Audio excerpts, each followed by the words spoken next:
I've been asked to share with you today about Israel and seminaries. So let me get started. I'll be speaking to you from an American perspective and particularly talking about schools and seminaries in the United States. We are witnessing a strange paradox in society here in the United States.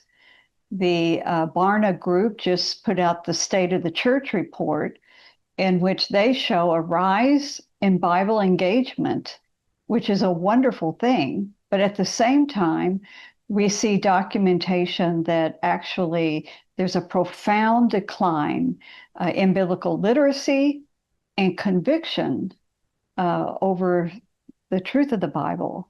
So, what a strange contradiction. You might be asking yourself how that could be. I think it probably reflects the ease of online Bible tools, but the difficulty of holding the user's attention online just long enough to really teach historical context and the overall story of the Bible. We struggle with this every day in the work of the ICEJ as we seek to educate, combat lies against Israel and the Jewish people, because how much history can you teach when your audience is getting conditioned to 6-second video sound bites? It's very frustrating. Add to that the tendency that many of our churches, of course, church sermons, focus on personal application, which they should. But the sad part is that often it comes at the expense of explaining the historical context or the overall storyline of that scripture. So as a result, tomorrow's pastors and Christian leaders are now entering colleges and seminaries with far less biblical understanding than in previous generations.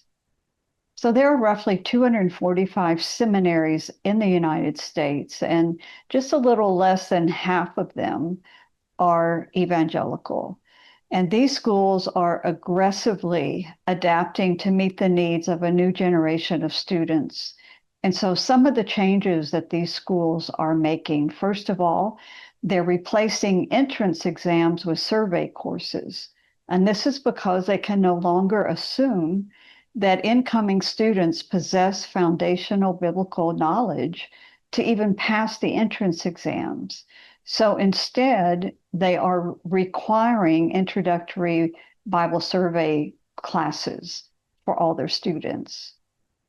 They're also integrating biblical theology. So they're trying to combat the fragmented knowledge of the Bible by teaching students how to read the Bible as a cohesive and united narrative. So courses frequently focus on reading the Bible book by book, rather than just discussing isolated verses or topics.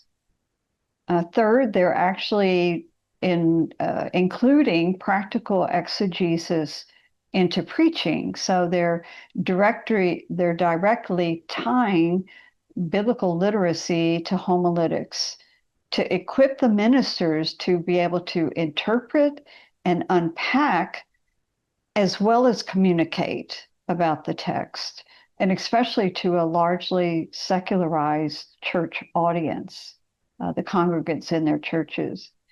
The fourth thing they're doing is they're actually emphasizing foundational language schools because fewer incoming students have prior training in English grammar, which hinders their understanding of Hebrew or Greek, and it limits their ability to write and to articulate. So much effort is being put into foundational language skills.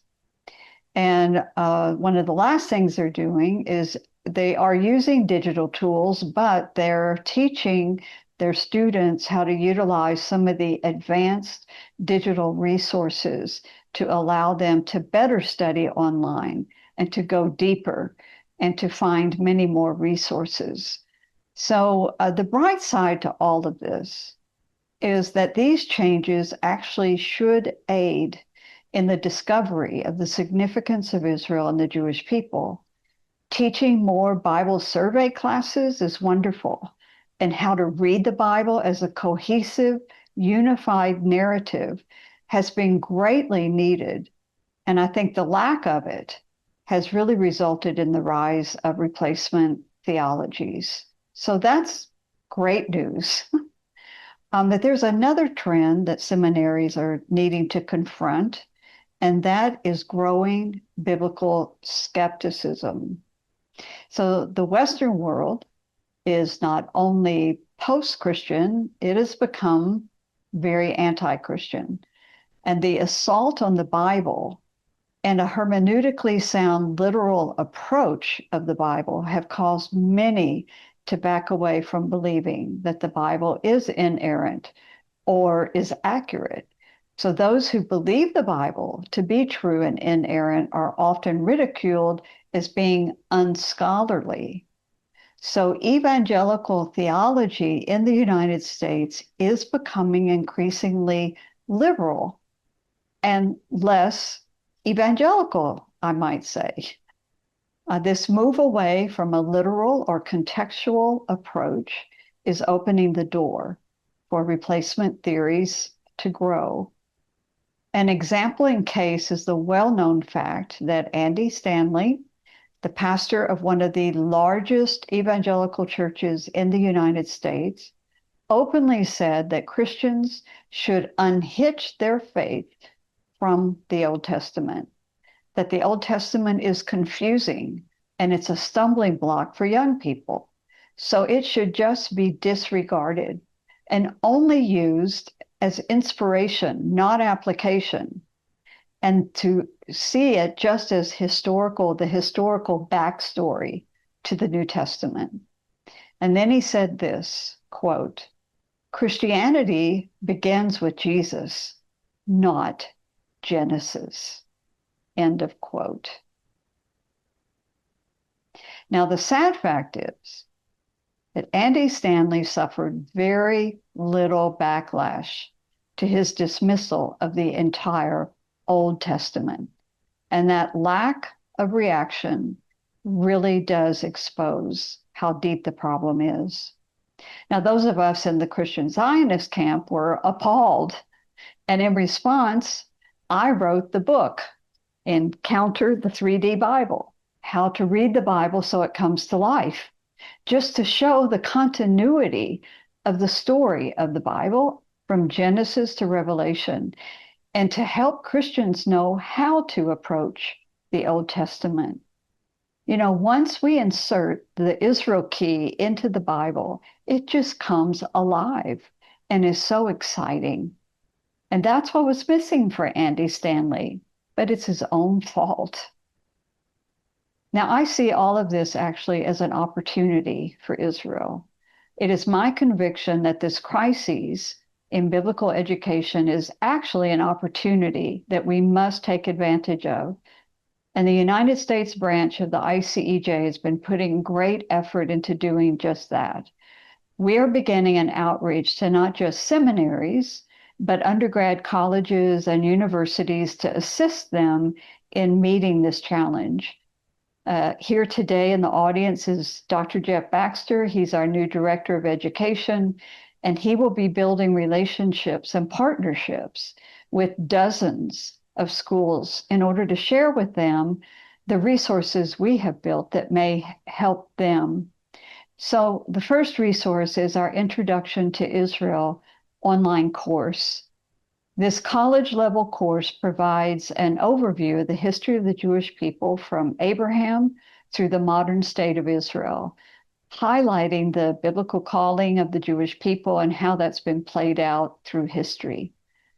So many of our seminaries never even mention the modern state of Israel or the Jewish people today, so that students graduate assuming a replacement theology position, because if the Jewish people were still important, they would have been mentioned, right? So the beauty of this course is it connects the dots for them between the biblical Israel and modern Israel. But the reverse is also true, because we have students going into government, history, poli-sci, international law, international affairs, and they're going to study all about the Middle East conflict, but they're not going to be taught about the biblical and spiritual underpinnings to the modern conflict and to the modern state of Israel. So this course is as beneficial for them as for the seminary students. It connects the dots between biblical Israel and modern. Now, we've also developed a summer study tour to Israel that is accredited by Hebrew University. So every seminary student should be required to go to Israel, at least on tour, but better yet, go there on a study program. So we have partnered with the American Christian Trust and Regent University and the Jerusalem Seminary to run an 18-day summer study tour on the chronology of the land and people of the Bible. And the student will be able to earn 6 credits from Hebrew University. So the first program will run next summer. This is a really important offering that we have for schools. Thirdly, we're also developing a model of a full-day conference on understanding Israel and combating anti-Semitism. We're partnering with Combat Anti-Semitism Movement, who will also be here this week, to offer a full-day conference for college campuses. The day includes biblical, historical, and practical sessions to better understand the significance of Christian support for Israel and how to combat anti-Zionism as the modern form of anti-Semitism. Lastly, we have been very privileged to help start some Israel centers on campuses, and we want to see this grow. It's been our pleasure to partner with Regent University in the establishment of their Israel Institute, which is a part of the Robertson School of Government. And here at the Jerusalem Summit is Dr. A.J. Noti, the director of the Israel Institute at Regent. We were invited to participate in the launch of Liberty University's Center for Israel, which is a part of the Rawlings School of Theology. And we have also partnered with Wheaton College's new Jewish-Christian Relations Institute. And here this week, we also have Dr. Thomas Bohm, the director of that institute. We also have with us this week Dr. David Cotter from Colorado Christian University, and they have an annual Israel Week that we have been a part of. So we want to use these programs as examples and encourage other schools to do the same. So in closing, in light of the growing challenges facing our Christian colleges and seminaries, our approach is to be one of partnership. We want to come alongside schools and share our expertise, our educational resources, our contacts, our blood, sweat, and tears. We want to help them. And by joining forces and resources, we can help tomorrow's pastors and Christian leaders be biblically literate at least, and supporters of Israel and the Jewish people at best. So thank you so much.